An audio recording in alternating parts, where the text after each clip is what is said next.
Hi అండి, నమస్తే. నేను మీ తేజస్విని. ఈరోజు కొబ్బరి కారం అంటామండి దీన్ని. ఇది రైస్లోకి చపాతీలోకి చాలా టేస్టీగా ఉంటుంది. ఇది పచ్చి కొబ్బరితో ప్రిపేర్ చేస్తారు. అది ఎలానో రెసిపీ చూసేద్దాం పదండి. పచ్చి కొబ్బరితోనే చాలా టేస్టీగా ఉంటుంది, ఒకసారి ట్రై చేయండి. ఇప్పుడైతే మనం స్టవ్ ఆన్ చేసి బాణలి పెట్టి ఒక గరిట ఆయిల్ వేసుకుందామండి. ఆయిల్ బాగా వేడెక్కాక శనగపప్పు ఒక 2 టేబుల్ స్పూన్లు వేసుకొని బాగా ఎర్రగా వేగిన తర్వాత ఆవాలు ఒక హాఫ్ టేబుల్ స్పూన్ వేసుకొని అలాగే చిన్నగా కట్ చేసిన ఒక 2 ఆనియన్స్ వేసుకోండి.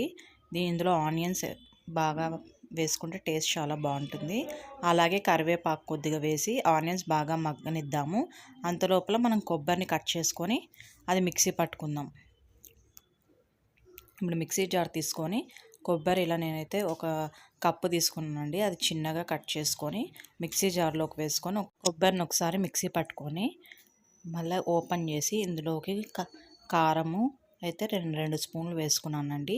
సాల్ట్ 1 టేబుల్ స్పూన్ యాడ్ చేసి ఇంకొకసారి బ్లెండ్ చేసుకుందాము.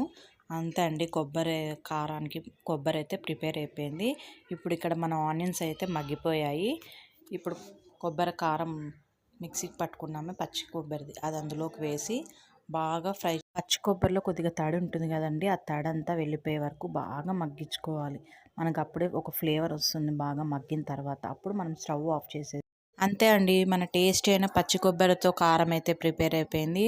ఇది చాలా అంటే చాలా టేస్టీగా ఉంటుంది. మీకు ఈ వీడియో కనుక నచ్చినట్టయితే వీడియో చూసిన తర్వాత మర్చిపోకుండా like, share and subscribe my channel. Thank you so much watching this video.